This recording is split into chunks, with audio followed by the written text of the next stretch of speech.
Good morning, everybody. The bear market that I've been forecasting is in full effect. I'm not sure if we're official at this moment, but pretty damn close. A lot of these small and mid-cap stocks are already well into bear market territory and have been since really about the middle to autumn of last year. So summer, autumn last year, a lot of them went bear market. We have seen lists of stocks that are down 50, 60, 70, 80%. The reason the indexes are higher is because, as I showed you a week or two ago, the large caps and the mega caps, really those companies that were $200 billion and up, maybe $150 billion and up, haven't come down as much. And that is starting to happen now. There's a few exceptions, but not many anymore. Apple is probably holding up the best. What we know is that the largest cap stocks haven't really come down all that much. Apple is sort of the bellwether. It's the one that people just keep going to, and it's barely moved. If you take a look at it, its 52-week high is 182. It's at 152. It's down $5 today, basically in line with the index. And I think that you're probably going to see that one come down. And when it gets to 120-ish to 100, and I say when because I think it'll happen, that's pretty much the end of the bear market. Because at that point, everything is so cheap that you're going to get the big vulture investors to come in. And that's who you don't want to feed. You don't want to feed the vulture investors. And I think that's the name of an article I'll get up in the next couple of days is Don't Feed the Vultures, because that's who's waiting for the panic. The big money, the family offices, mainly the private equity though, they're sitting on mountains of cash and they want to buy the best ideas cheap. And certain things are so cheap that you just do basic mathematical equations and say, okay, if this company does this over the next 5 years, it's got to be worth at least that. And there's a range of investment goals out there, right? Some funds, some private equity firms, some hedge funds in particular, want to just have the biggest return. Some of your family offices, they don't care about the biggest return. They just want to double their money in the next 5 or 6 or 7 years with the lowest amount of risk possible. And that's why your stocks like Microsoft and Apple will come right back, because those are probably two of the safest stocks in the world, along with Berkshire Hathaway. So as a core to your portfolio, if you own Berkshire Hathaway and QQQ, you're going to be really safe as a core at the core of your portfolio. And then you add the growth investments around that, which you would like to see juice your returns. Now, the hurdle of getting over QQQ over an extended period is a pretty high hurdle. It'll generally beat SPY. It's not right now. These value rallies usually last a year to 3 years. I suspect that we are going to see this one last into the end of this year, and that might be about it. I don't see value outrunning growth for an extended period of time. I know that probably doesn't put me in the majority at this moment, because the narrative right now is that, hey, we're seeing this big shift in the value. Well, all investing is really value investing. You're trying to get an asset at a cheap price versus what you think it'll be worth tomorrow. And in most cases, growing assets are worth more tomorrow. It's very, very rare that that's not the case. Most value stocks, your banks, your miners, certain industry, but I think industry is turning more into tech, your utilities, they have very, very low growth, and they have very, very high correlation to the economy, but depending on what interest rates are, they don't get a very high valuation by the market. What you're really going to look for is what Peter Lynch called PEG, price to earnings to growth ratio. And when the price to earnings to growth ratio gets to 1 or a little bit lower, that's usually a pretty great time to invest, because it means that the growth rate is higher than the PE ratio. So the price to earnings ratio, let's say, is 15. That means that you are taking $1 of earnings and assigning $15 in share price. So a company with $1 in earnings should be worth 15 if the growth rate is high enough. Because if the growth rate is 0, then that stock should never, ever go above 15. Now, sometimes it will, which means it's overvalued at that point. And we've seen a lot of that. On the S&P 500, we have 200 to 300 stocks that are potential zombies. These are companies that have accumulated a lot of debt. It's not due until 2025, 6, 7, 8, 9. So they're going to get away with things for a little while. But with interest rates going up, if those rates stay higher longer than I think they are, how do those companies refinance if they don't have growth? And think that through. You have a company that has, just say, $100 billion in debt. That's pretty high. Let's say $50 billion in debt. Now, that's pretty high too. Let's say we have a company with $1 billion of debt and their growth rate is 0. If you're the company or the bondholders or the bank that's going to try to finance this business, why would you do it? You'd only do it for a pretty high interest rate. So that indicates that the spreads on junk debt might go up, which is already happening. So if the spreads on junk debt go up, all these angel stocks, right? All these junk bonds, all these companies that got bailed out by the Fed during COVID, what happens to them over the last half of this decade? They just aren't going to have the ability to refinance their debt. And that's why I'm not a big fan of the S&P 500. I think there's at least 100 stocks that have to come out of the S&P 500 by the decade end. And the early parts of that process are going to be painful. It's going to hold that index back. That index will only go the way that those top, 50 stocks go. And really the top 7. Top 7 stocks are the biggest companies on the S&P 500, your Microsoft, Google, Apple, down to NVIDIA. And they're not going to be the fastest growers either because they're already so big. And we're starting to get some pushback, not just by the Department of Justice on them getting bigger, but by Europe. And if Europe is going to put the screws to them and Asia is going to put the screws to them, you're not going to have a real big growth rate. And this is one reason why I think that Apple, while it sits on a mountain of cash and it's going to buy back a ton of shares, will be okay. I really like Microsoft better because the cloud is just going to get bigger and bigger and bigger. So of all the stocks in the S&P 500, I'd have to say that Microsoft, and I rated it as my number 1 dividend stock, Microsoft is the top stock there because it's probably going to grow faster than Apple. It's not going to grow 20, 30%, but it's still going to grow faster. So as we think about what's going on with the market, you just have to get over this idea that somehow this bear market is brand new. Small and mid caps have been getting hammered for a very long time. Today seems pretty orderly, and so did last week. We haven't gotten to the panic phase yet, which is why I think there's a pretty good chance that we hit these charts, these lower levels on SPY that I had put up recently. So here's showing you, right, this is the correction in SPY, but the small caps are way below. This is IWM, so really it includes part of SPY. And when we looked at all these red numbers, right, all the horrible returns, then we got to the mega caps. So I was able to rate this. Oh, Stock Rover. I show you Stock Rover. We were able to see that the year-to-date returns were still pretty green. ExxonMobil, CVX, the best. And we just rated here what you saw, and I did 1-year return, is energy just crushed it. So what happened today? Energy's down 5%. Why is that? What's the phrase that I've been using for about a month now? Somebody type it in or I'm not going to continue. What is the phrase that I've been using for a month now about energy? Sell the shortage. Goddamn right. So we need to sell the shortage. Why? Because a lot of supply is going to come online. It's going to take a year or two, probably closer to a year for oil, 2 years for metals and minerals. There are a lot of started projects out there. There are a lot of projects out there that could be expanded. And then there's newer projects that'll take several years to get online. But really, the shortages don't usually last very long, a year or two in oil and 3 or 4 in other materials. And we're well into this by a year. Now, on oil, the thing to consider is this. Saudi Arabia and Russia have been cutting production.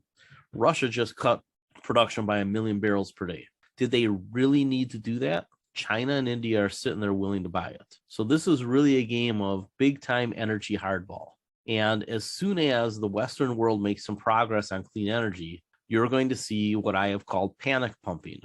You're going to see the African nations in particular, and Venezuela, and several other countries around the world, probably Indonesia, they're going to start pumping more. Why?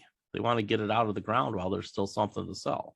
Everybody knows. And if you don't know this, change the way you're thinking. Everybody knows that around 26 or 2027, EVs will start taking massive market share on new car sales. How do we know that? How was I able to tell you that a little over 2 years ago? Because the car company executives that I went and met with at CES 2020 came right out and said, there is no way to meet the mileage requirements without going hybrid and EV. There's no way to do it. So while everybody wants to talk about the politics are largely settled. There's only a minimal amount that the mileage requirements can be reduced by law, even by a president.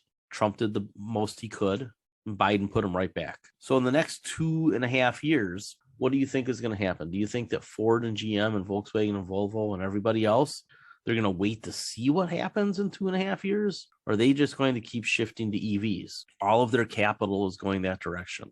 And now there was another battery breakthrough that looks like it's going to cut the cost of batteries in half. That essentially will make an EV the same price as an ICE vehicle, or really darn close. We already know that hybrid EVs are only about $1,000 or $2,000 more than an ICE vehicle. So there is no way that oil demand continues to go up 4, 5, 6 years from now. We are pretty much on that peak oil plateau when you take out the trough from COVID. You go straight line to straight line 2019 to 2022. And we've got that 1 million barrels a day coming from Texas. And I harp on this and I pound the table on this because I really want you to sell your oil stocks if you still got them. So what should we be doing now?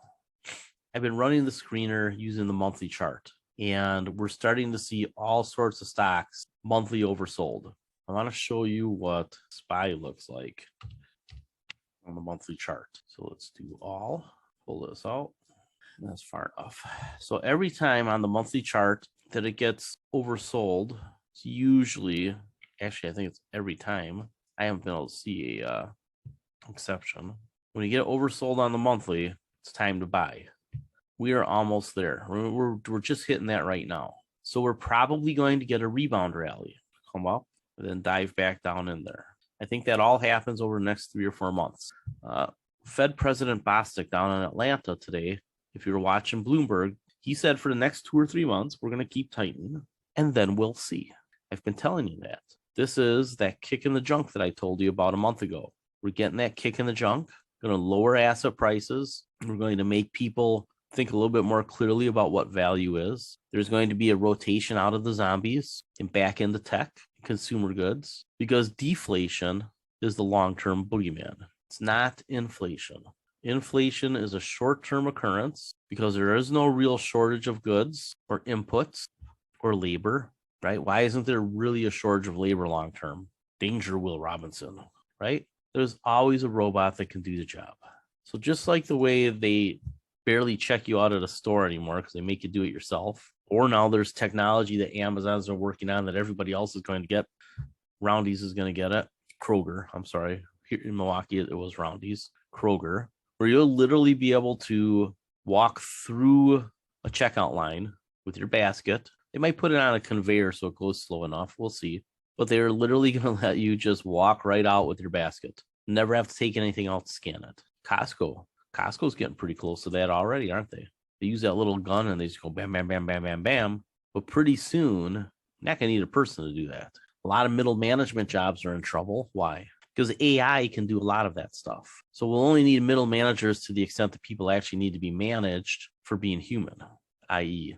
intermittently lazy. That was one of the big themes of CES 2020 is that a lot of MBAs out there are going to be a little disappointed that they actually have to do real work again. They can't just tell other people to work. So the big deflationary trend is going to come back, and it's going to come back a lot faster than you think, probably by next year. And it'll push the inflation rate down to that 2 to 3% range as quickly as I said it would happen. And really, the moment that there's enough oil, inflation comes down hard. And that moment isn't very far away. It's probably over the winter. And the markets will anticipate that ahead of time. And if the Fed backs off, let's say they never get to 95 billion a month of QT. Let's say they do 47.5 billion for 3 months, and then they stop raising interest rates in September, and they only do 47.5 billion. And what if they decide that as their balance sheet rolls off, they're just going to find new investors to buy that debt. What if the balance sheet of the Federal Reserve really isn't that big of a deal and it's really just a control tool? What if? The odds that I'm wrong on that are pretty slim. It's just a function of the calendar, really. So as we trade the calendar, we look at indicators like this. Let's take a look at these dates. What happened back here? Financial crisis, then a giant rally. Look at that. That's the bottom. February of 2009, RSI bottomed, and by March, the market was going up. We can go all the way back here, too. Here's the bottom of the tech wreck, and it trickled down in here. And I kind of expect that here. I don't think we're only going to hit this once, right? This was unprecedented QE that pulled us out. This was the secret repo QE that pulled us out. So you'd think that this one will a couple times this year, maybe get into this zone 2 or 3 times. So this is your first trade that you can make. You can sell some of these cash secured puts or just buy things outright that you think are cheap enough. If they go up, you can trim around the edges or sell covered calls in a month or 2. You have the opportunity to sell cash secured puts right now. This is a pretty cheap market suddenly, with the exception of the mega caps. So you really don't want to get involved with QQQ or SPY yet. Pretty much anything smaller cap than that is pretty darn good. So here are things that I am looking to sell right now. Make sure you read this investment quick thought. And I sure hope you read this. I know it was like 3,500 words. I'm going to turn it into 2 articles for Seeking Alpha, maybe 3. It's important because it's pretty spot on. So this chart, embrace this chart. Even though it can go up and down, we don't know if it's going to happen 3 times or 2 times. We do know that the Fed is already talking about, as of today, right? Fed President Bostic said it out loud today. We're going to raise rates for the next few months. I think he said 2 or 3, and then we'll see. That runs right into the September meeting that I talked about. So if this goes like this and then rallies, there you go. And by 2024, we're going to be at new highs. I don't know if we get there in 2023. We got a lot of ground to make up. But where you're going to see the biggest gains are in the small and mid caps because they're down the most. And that's where the growth is. And when you think about these SPACs, I know there was news today that Goldman Sachs isn't going to issue new SPACs. Understand what that means. Where are people going to invest their money for cheap right now? They were thinking about buying SPACs for $10 a share, with a couple of warrants to make it worth, 8 or 7 or 6. But there's SPACs out there right now of existing companies that are generating revenue, that are sitting on a pile of cash, are at the edge of going profitable for $1, $2, $3, $4, $5, $6. Where is the investor money going to go? They're all going to go vulture hunting in the small cap space. And a lot of the best small caps are SPACs, companies that were SPACs. They're just companies now. You need to get over the emotions of those steep declines because you have the opportunity to make 3, 4, 500% of your money in the next several years. Be a real investor. Don't think like a trader. I mean, if you want to trade 5, 10, 15, 20% of your portfolio, I can't stop you. I've got a service for that. I got a great guy leading it. But the biggest money is made in buying cheap, letting it become expensive, just letting it compound all the way up. And then when the chart gets up here on an RSI, trim into it. You can trade that slowly over years, sometimes quarters, but generally years, right? These bigger moves you can play, but you sell stocks up here and you buy stocks down here and you go fishing in the middle. I go fishing in the middle. You want to trade the little short-term stuff, have at it, but don't do it with a lot of your money because this is where the big money is, right? You bought here, you trimmed into this. I was early. I mean, I was clearly telling you to trim in here, but it doesn't matter. It's going to get back down to that point anyway. And by selling puts, you bring in a bunch of income and you play the range. You let the calendar work for you. A month up, a month down, a month up, a month down. Take a look at the heat charts. It goes like that a lot. If you took a look at the Global Trends ETF for May, which I have to update, I made it real easy. Current asset allocation, target allocation. It's basically a model portfolio that you all asked for. My guess, these numbers just gradually go up throughout the summer as some puts are put to us and as we buy outright. I'm going to give you my limit orders on these too. I just didn't put it up quite yet. Like ARC Innovation, I buy outright at 35. I think PBW I have down at 30. But I'm going to incorporate shooters charts on these too. So I'm looking for the best entries I can get. This is the round where I sell cash secured puts. So I think this is probably more of a trade. And we want to watch to see if China, Russia, and OPEC do something stupid. My guess is that China is done falling on the sword soon. In any case, ARK Innovation, if you take a look at the top 10 holdings, 60% of the fund basically, there's money still going into this fund. So this fund is not shrinking. That's where ETFs get into trouble, is when they shrink. And people still want this one.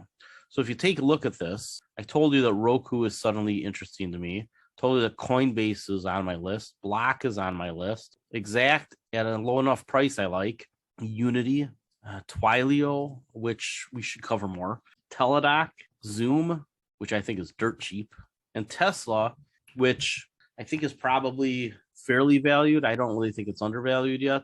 But if he does in energy what he's done in EVs, I think that Tesla certainly can remain a $1 trillion company, or get back to being a $1 trillion company and then some. And here's why. The solar space is completely overlooked by the majority of the population.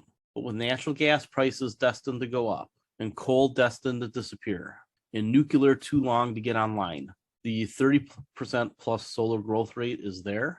And I think between Solar City, which is Tesla, and Sunrun, which had that merger a while back, and a couple others, you're going to see explosive growth in solar energy. So she just doubles up and takes Tesla because they have the cult following.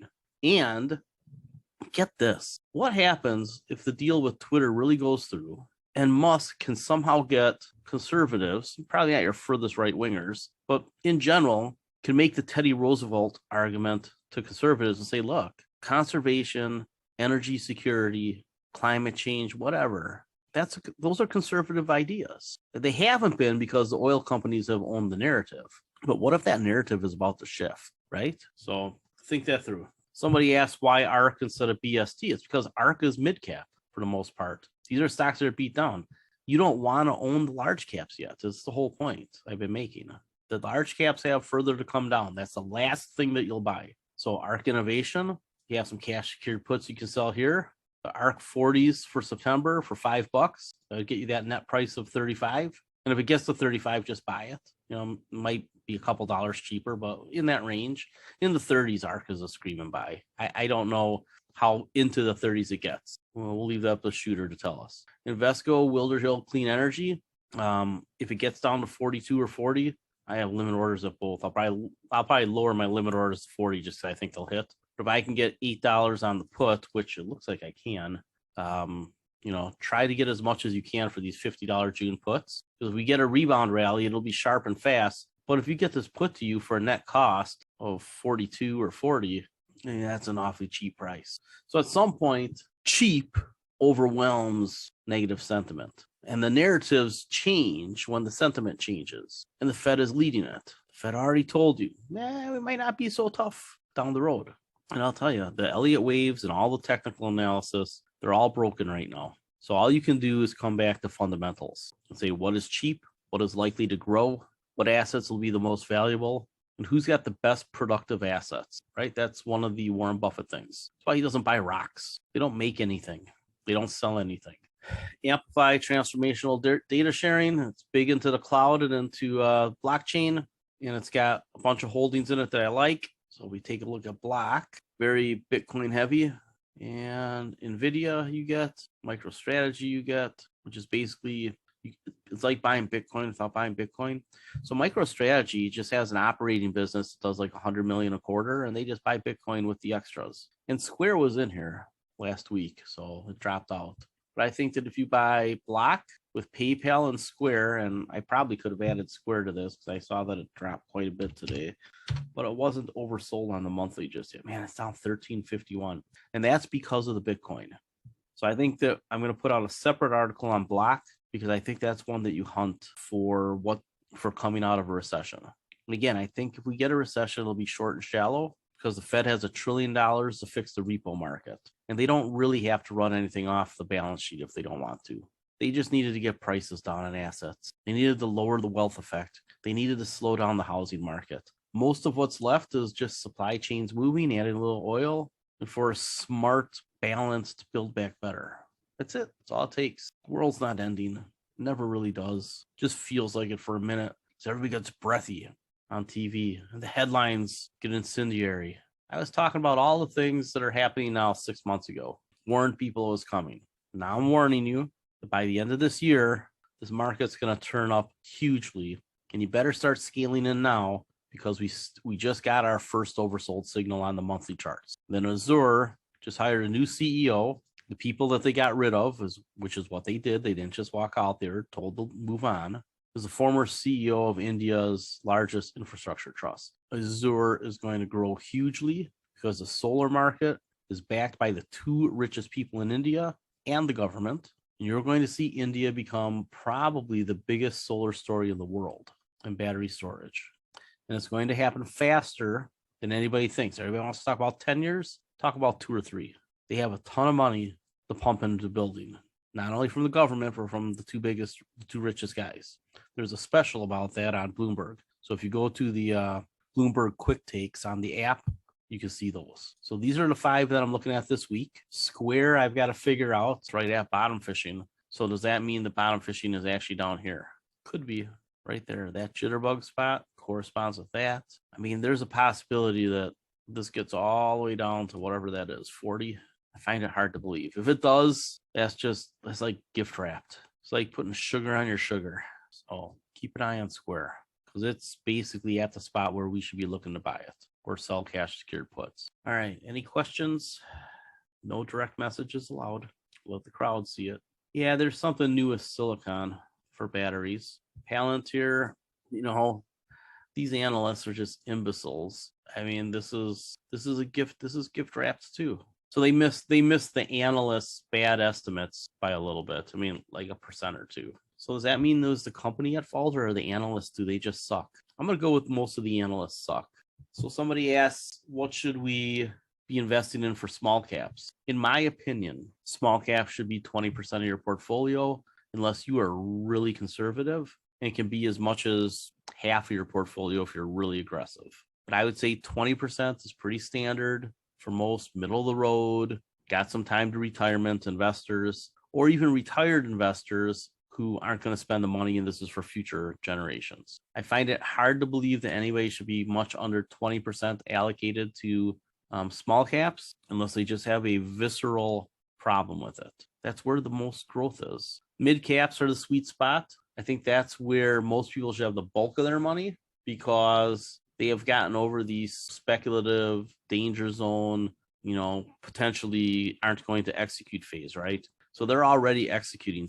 Small caps can fail at execution. Mid caps are already executing. They're already building their business. They're well into it, and they still have half of the S curve to go. I think mid caps, around half of your portfolio, and then 30% into large caps. I mean, that's what people want. I honestly, if it was only about making money, I'd own about 10 large cap stocks, maybe 12, and I would never ever touch them. And I'd manage the other 90% of my portfolio. But, regulators don't like that. Most people can't handle the volatility. Most people don't truly know the companies they're invested in to begin with, which is why I'm suggesting these baskets, right? Because if you take a look at this, are any of you ever going to study these companies, right? Maybe MicroStrategy because he's in the news, maybe NVIDIA because it's the 7th biggest stock. You just have to believe in the concept here that blockchain and data transfer is a big deal. You don't even have to buy the crypto tokens here. They own some, but they're also supporting the infrastructure around those industries. Somebody asked, I sold the May 1250 puts for Ametis. Should I roll it out? I don't think so. I mean, unless you have a huge Ametis position, I still think Ametis is going to 100. I do. California and India, they're the big dog in both of those places for what they do. The transformation in energy is going to be massive. They're well financed. CEO is right on the money. And even though I don't completely agree with the whole keep using certain fuels, I don't think there's a way around it in the next decade. So you make the fuels cleaner. I don't like any of the oil pipelines. Zero. You're always looking for a place to exit those. The gas pipelines, I like. I like Kinder Morgan. I like Williams. The oil pipelines, they just ran up on the run. They're still not full, and they never will be. I mean, if we're basically at peak oil, how are the oil pipelines ever going to have more oil? Think that through. if we're basically at peak oil, and maybe another 1 million or 2 barrels a day we'll use in the next several years. But the fastest growing EV markets are China and Europe. It's not hard to see that the oil curve is going to turn over and the markets will adjust. That's why they're down 5% today. Yeah, I think you're always looking for an opportunity to sell oil stocks in general. I mean, which one do you own? Do you own ET? Which one do you own? EPD. All you gotta do is look at the 5-year chart on that. What is sexy about that? There's nothing sexy. It bottomed out at 1430 for COVID, and it looks like even a little further back than that. It's up 60% since the COVID bottom, right? Yeah, there's nothing sexy, and it's not back to all-time highs. It's getting close. It is not going to break out. So I would just look at the RSI, right? If you take a look at the RSI and EPD, look, that is a monthly RSI. What does that little hook tell you? It's coming down. So you can collect your 7% dividend, but if it drops back down to 20, which is probably what's going to happen, right? It's going to get all the way back down to here. Maybe all the way down to here. I would bet it gets back down to here. It'll just take some time. Yeah, so you take a look at the RSI on EPD. I mean, this is a monthly chart. It doesn't get any clearer than that. I think the oil stocks are almost done. Might be one more rally, maybe 2, but as soon as more oil hits the market, which is not nearly enough to fill up the pipelines. So I just get rid of it. Find a reason to get rid of it. At a minimum, write covered calls, right? $25 covered calls for like July. All right, let's see here. Am I missing anything? All right, let's call it a day. I'm gonna try to drink some soup, see if that helps my throat. Went to the garden center yesterday, thinking that all the moms would be at brunch, and they weren't. They were all at the garden center. But I got my honeysuckles and my passions, so we will have some vines going. Last year they ran out of vines because it was warm early, and about 20 different flowers. So we're gonna have lots of butterflies for the grandson. Hopefully. All right, take it easy, and I'd say almost half of this bear market is over. Right, from the bottom up is where you should be picking, and the large caps are coming. But the mid caps, for those of you who just aren't excited about small caps, go hunting in the mid caps. Square, PayPal, there's a whole bunch of them. So I'll do the stocks of the week, and I will look for what is ready to work with. But the screener is saying close, right? Screener is saying close. We're getting close. I mean, look at all these monthlies that are finally getting towards oversold. This is what I've been talking about coming. If your holdings look similar to this, then you're okay. Remember, this is the asset allocation for the ETF portion of your portfolio. Some of you are 100% ETFs, some of you are 25% ETFs, but this is the ETF asset allocation. So if half of your money is ETFs, then half of 4%, of the whole thing. And I am updating the Using Global Trends ETF article. It was plug and play ETFs. It's just going to be Global Trends ETF. Too many names, too many moving parts, simplification, getting there. All right, have a good day. Enjoy the weather if you're finally getting good weather. Take care.